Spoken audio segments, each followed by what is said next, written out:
Hola, ¿cómo están? Bienvenidos al Mapa de Telesur. 11 años han transcurrido desde la desaparición forzosa de los 43 de Ayotzinapa en México. ¿Qué papel jugó la CIA y el Mossad en esta investigación y sobre todo en estos hechos transnacionales? Hoy vamos a analizar todos los escenarios. Así iniciamos.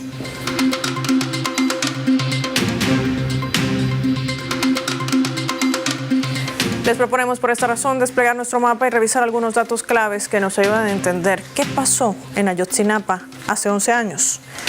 ¿Dónde están los 43? Vamos a desplegar nuestro mapa mundi, identificar con los colores de su bandera los Estados Unidos mexicanos. Esta fecha es crucial, 26 de septiembre del año 2014, donde los estudiantes de la Escuela Normal Raúl Isidro Burgos de Ayotzinapa se dirigían hacia Iguala Guerrero para abordar buses que los llevaban hasta la Ciudad de México para poder participar en la marcha conmemorativa del 2 de octubre por la represión contra estudiantes acaecida el año 1968. Los estudiantes de esta normal rural eran de comunidades de bajos recursos y con una tradición de activismo social y también político. Esa noche, policías y criminales habían atacado a algunos estudiantes para impedirles salir del lugar, consiguiendo cerrar el paso a 5 transportes. En 4 de ellos viajaban los estudiantes para ser parte también de estas actividades. Hay que decir que en otro estaba un equipo deportivo que con el pretexto de que en uno de los vehículos supuestamente llevaban consigo estupefacientes, los funcionarios abrieron fuego. Como resultado, 6 personas fueron ejecutadas, dejando 40 heridos y 43 jóvenes cuyo paradero aún se desconoce. El 2022, la Comisión para la Verdad y Acceso a la Justicia había calificado los hechos como un crimen de Estado y que funcionarios del más alto nivel de la administración del entonces presidente Enrique Peña Nieto habían sido responsables de la manipulación de la escena del crimen y la creación de la verdad histórica. Según esta versión, el cártel Guerreros Unidos había confundido a estos estudiantes con rivales de otra banda. Los habría perseguido, los habría secuestrado, incinerado en un basurero de Cocula y tirando sus restos al río San Juan. Una versión que no ha sido aceptada por los familiares. 11 años después, el caso continúa en la impunidad. Los familiares y la sociedad mantienen viva la lucha por la verdad y la justicia ante un caso que expuso la colusión entre las autoridades y el crimen organizado.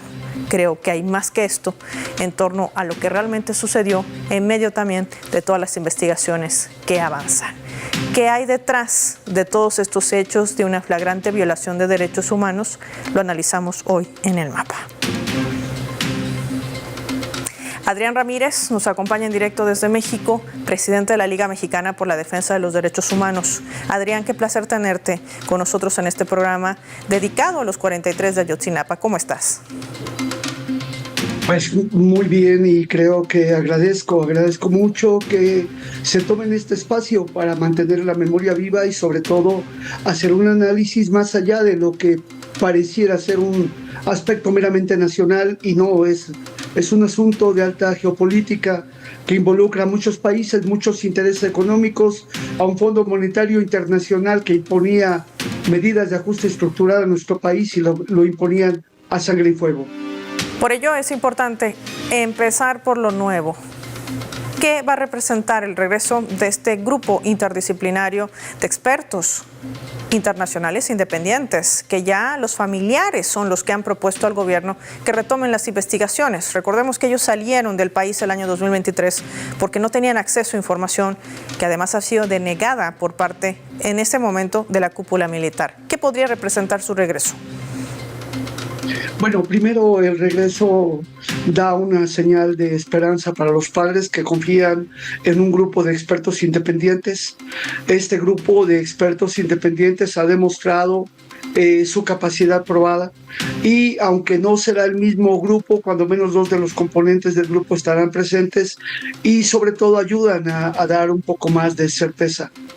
Sobre Ayotzinapa hay un cúmulo de acciones pendientes de ejecutar y no podemos dejar de lado e insistir que es un crimen vinculado al narcoestado policíaco militar que fue impuesto con 40 años de neoliberalismo, la relevancia de la responsabilidad que tiene el que fuera presidente Enrique Peña Nieto, Murillo Karam, que está al frente de la policía de la hoy Fiscalía General de la República, y con él también otro de los elementos, Tomás Herón de Lucio, y todos ellos junto con Genaro García Luna eran un equipo premiado por la CIA, por la DEA, por el Mossad de Israel, por la Policía Nacional Colombiana, con el que hicieron un vínculo importante, y vemos cómo la responsabilidad del presidente de la República, que en ese momento era quien coordinaba toda la seguridad nacional, quedó de lado. Y bueno, vemos que no es un asunto meramente delincuencial, sino fue una política de Estado para imponer el terror en la población y poder despojar al país de los recursos, pero sobre todo golpear al magisterio democrático, porque de todas las políticas de ajuste estructural que el Fondo Monetario Internacional trataba de imponer en nuestro país, la reforma educativa no pudo ser instalada, más allá de que incluso se había aprobado en el Congreso de la Reforma, pero no se ha podido implementar, y de hecho vemos todavía las marchas y la resistencia del magisterio, que trata de reivindicar los principios fundamentales de la educación en nuestro país, que tiene que ser democrática, que tiene que ser plural, que tiene que ser solidaria, y había sido despojada de todo eso por parte del neoliberalismo. Entonces el golpe fundamental era hacia allá, y sobre todo también despojar de los recursos que tiene la región de Guerrero, muy rica, con un pueblo empobrecido, Paola. Por eso es que decíamos al despliegue de nuestro mapa que no se trata de un hecho simplemente de vulneración a los derechos humanos, que no deja de ser importante porque estamos hablando de 43 vidas, sino también de los alcances geopolíticos que esto tiene. Tomás Herón, lo has mencionado tú, Adrián, se constituye una pieza clave en este caso, refugiado en Israel, nada menos que un Estado guerrerista y genocida, una extradición que hasta el momento no puede consolidarse. ¿Por qué? ¿Qué hay detrás de todo este manejo y de toda esta estrategia que tiene que ver con este delito transnacional? Bueno, primero el modelo de negocio que tiene Israel en la venta de armas, equipos de telecomunicaciones, de espionaje, y vimos cómo al imponer este estado de terror en nuestro país, la población que no confiaba en las fuerzas policíacas empezó a generar una gran cantidad de empresas de seguridad privada, donde el Mossad tuvo un gran insumo y pudo hacer, junto con el delito del secuestro, y en este caso la desaparición forzada, la ejecución extrajudicial, una situación bastante importante para los grandes negocios que ellos implementaron, Paola, y es por ello que Tomás Herón de Lucio está refugiado allá en Israel, y que es necesario que se colabore por parte del Estado israelí para que pueda ser extraditado. ¿Y tú crees que realmente Israel pueda colaborar en su extradición, o es que pondrá al desnudo toda esta estrategia que seguramente no únicamente implementa en México, sino en otras latitudes del mundo?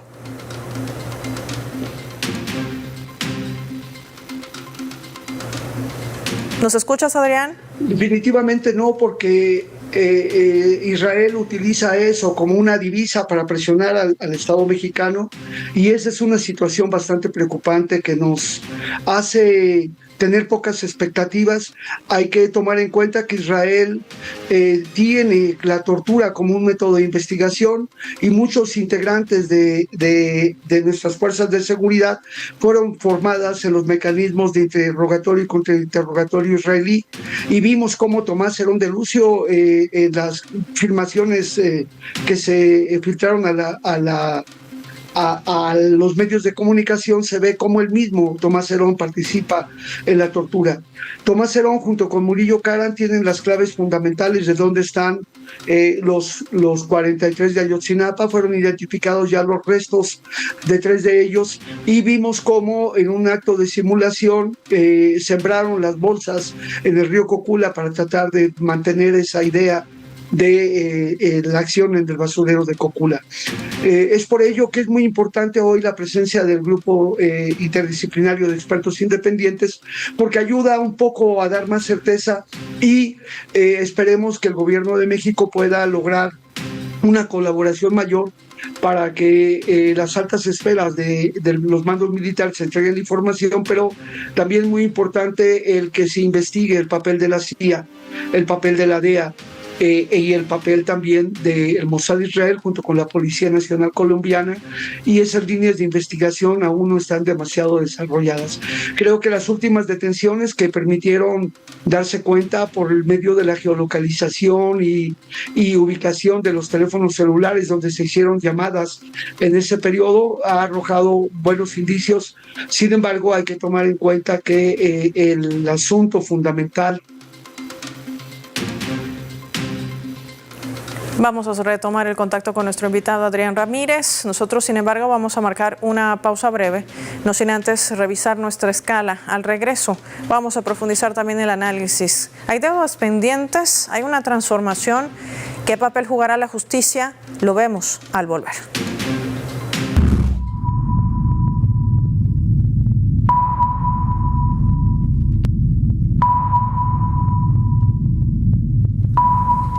Queremos compartir este vídeo a través de imágenes. 11 años han transcurrido de la desaparición forzosa de los 43 estudiantes de la Normal Raúl Isidro Burgos de Ayotzinapa. Como cada año, cientos de familias, hombres, mujeres, niños, salen a las calles de Ciudad de México exigiendo justicia, que se regrese con vida a sus hijos. Es el clamor de toda una comunidad que se suma también a otros pueblos del mundo. ¿Dónde están los 43? De esto hablamos al volver.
Vamos a sumar otro elemento para el análisis a través de la fotografía. La que ven en la imagen, por un lado la balanza de la justicia y del otro lado la fiscal general de México, Ernestina Godoy, que es la nueva titular provisional de la Fiscalía General, donde el Senado, recordemos, mexicano, le elegía este miércoles como nueva titular provisional tras la renuncia de Gers Manero al cargo. Durante su discurso aseguró que aplicará toda su experiencia para defender los intereses de la nación y que se encargará, dijo Godoy, de que todas las víctimas de delitos tengan una reparación del daño. La justicia no se negocia, aseveraba durante sus primeras declaraciones como la nueva titular provisional de la Fiscalía General Mexicana. Adrián, sin lugar a dudas, el cambio en la justicia es una deuda pendiente en México. ¿Qué va a representar esta nueva autoridad, tomando en cuenta que también ustedes vienen de un proceso de la elección de sus máximas autoridades judiciales? Hablamos de los impartidores de justicia. Sí. Paola, es muy importante recalcar que una de las asignaturas pendientes era la fiscalía, las fiscalías generales que detenían para investigar, no investigaban para detener, hacían de la impunidad un imperio y lamentablemente se cerraba la pinza con un poder judicial que quedaba prácticamente preso de los pliegos de consignación, de las alegaciones para vinculación al proceso, y de ahí se seguía toda la secuela procesal. La llegada de Ernestina Godoy, que tiene una trayectoria de lucha de muchos años, una persona muy popular y muy querida, y como fiscal de la Ciudad de México se contribuyó a la causa de los derechos humanos, es un elemento que viene a ayudar a sanear la Fiscalía General de la República. Tenemos la necesidad fundamental de que se revise toda la plantilla de personal, se reforme y se depure de manera importante, porque el rezago del pasado, estas secuelas del viejo régimen que han quedado incrustadas, había favorecido este modelo de impunidad para que investigaciones tan relevantes como el caso de Ayotzinapa y otros más no llegaran a buen puerto. Creo que en la materia de la tortura, que estamos teniendo la necesidad de que se acabe con la impunidad en la tortura, hemos visto sensiblemente la disminución de las denuncias de casos, pero es necesario que se refuerce. La llegada de Ernestina Godoy, que viene ya haciendo cambios, reformas en su estructura interna, y este discurso que trae y va acompañado de una praxis bastante importante, creo que es una buena oportunidad y nosotros tenemos que cerrar filas para hacer posible que esto pueda avanzar. Creo que es fundamental que entendamos insistentemente que la democracia y la diplomacia de los pueblos, el pueblo es garante de sus derechos y ayude a hacer avanzar para que se quite este componente clasista, sexista, racista que tiene la Procuración de Justicia y nos permita arribar a buen puerto en la lucha contra la impunidad. Respecto al caso Ayotzinapa, de entrada será importante la depuración de todas las instancias y esto nos permitiría hacer avanzar.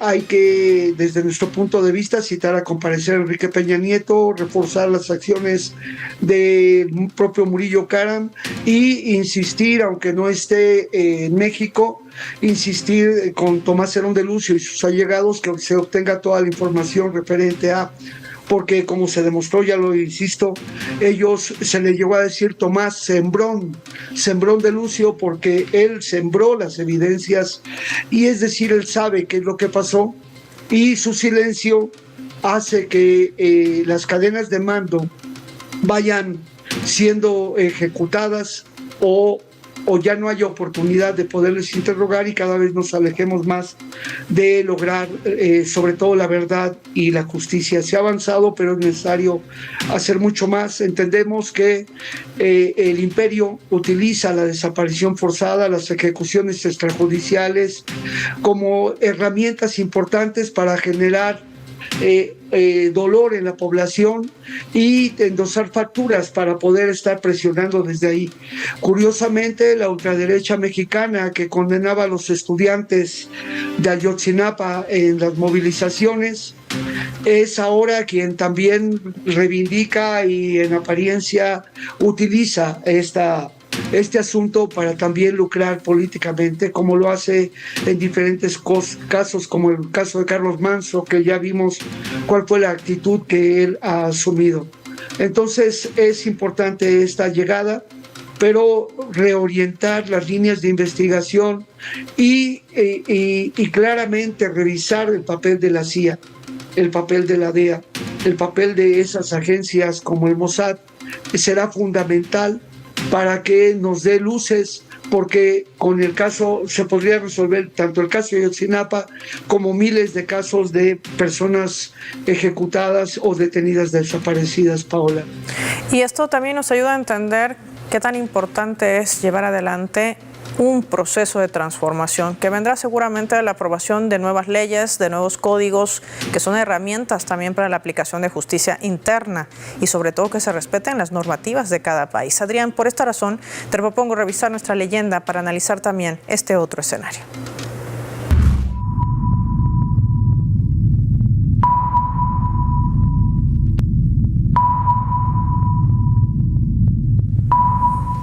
Hoy muy temprano, la presidenta de México, Claudia Sheinbaum, se refería en su habitual mañanera, esta conferencia de prensa que brinda ante medios de comunicación. Hablaba de los 7 años que va a celebrar este sábado la transformación y decía, México alcanzó muchos logros y conquistas en estos 7 años de transformación y esto vamos a destacar el sábado, decía la mandataria mexicana.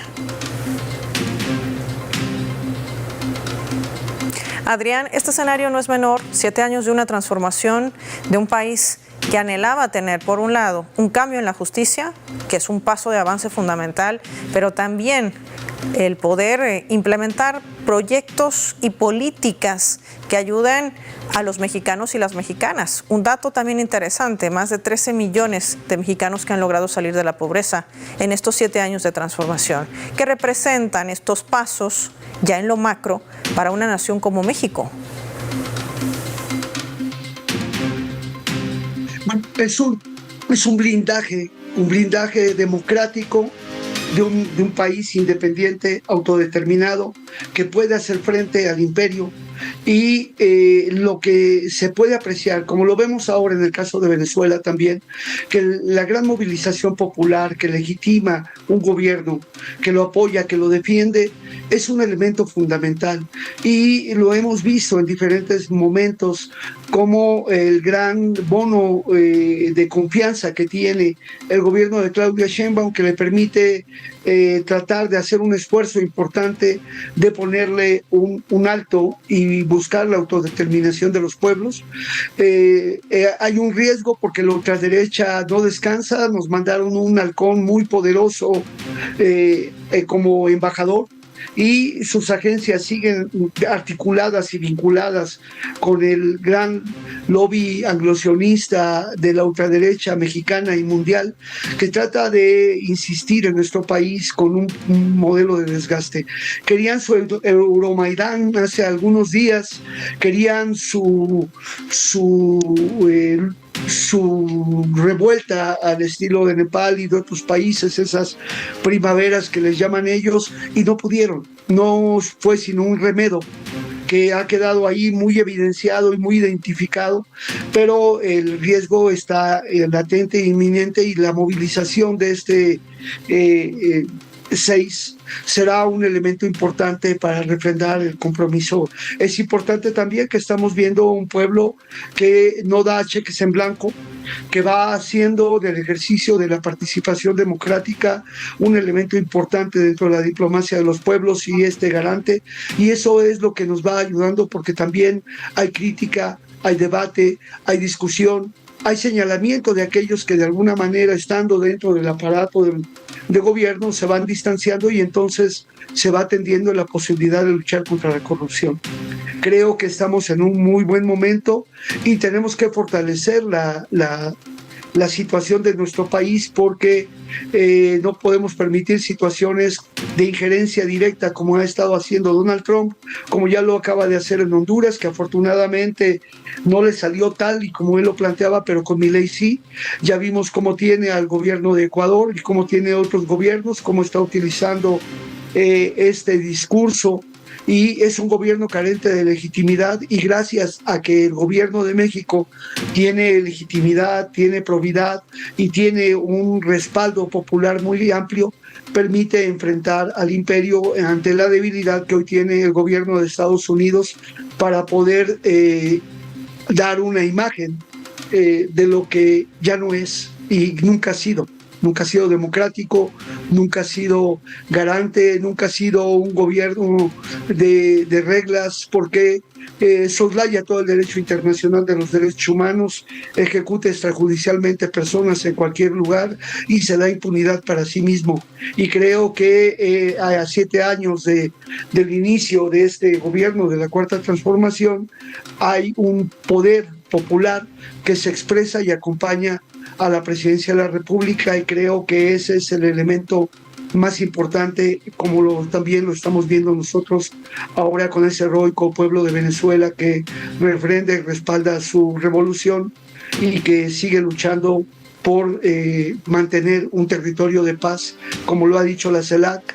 Queremos una América o una Latinoamérica territorio de paz. Esa es la apuesta más importante, Paula, y en el mapa queremos que todo sea este color del verde de la esperanza, del verde olivo, de las palomas, de la alegría, y como lo hace el gobierno también de promover la cultura, promover los valores, nuestras raíces fundamentales, y también cooperar hacia los demás países para que puedan seguir autodeterminados y enfrentados al poder hegemónico, que afortunadamente ya no lo es.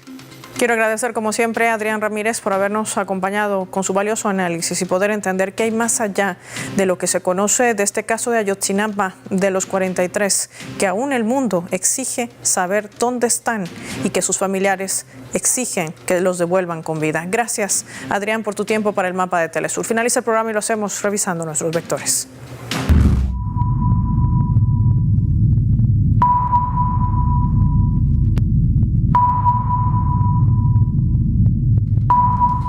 Nuestro radar en el mapa hoy nos refleja las 3 claves sobre este tema. México, Ayotzinapa, un caso pendiente. Hablemos del GIEI, el grupo interdisciplinario de expertos y expertas independientes, que en julio del año 2023 salió de México ante la imposibilidad de avanzar sin la información esencial que no le quiso proporcionar en ese momento el ejército. Tras su posible regreso, que además ha sido una petición de los familiares, podría marcar un buen indicio que busque contacto directo para avanzar en ese esclarecimiento de la verdad de los hechos sobre la flagrante violación de los derechos humanos. 2. Transformación. México tiene una nueva fiscal y ha dado pasos para una transformación, eligiendo a sus autoridades judiciales. Una deuda pendiente para un país que está dando pasos de transformación oportuna. A 7 años de su consolidación, también como parte de uno de los logros más esenciales. 3. Justicia. Tomás Herón se constituye en una pieza clave, ex titular de la Agencia de Investigación Criminal, que permanece aún refugiado en Israel. Un gobierno belicista, genocida, que sigue protegiéndolo. Herón, acusado de la desaparición forzosa y tortura, lo que mantiene el caso de Ayotzinapa en el centro del debate sobre la vulneración de derechos humanos y sobre el papel de la justicia. En México, un hecho que sucedió en el gobierno de Enrique Peña Nieto y que desnuda además sus vínculos estrechos con el sionismo y el narcotráfico de la mano de la CIA y el Mossad. Soy Paola Pérez y nos vemos en una siguiente edición del Mapa.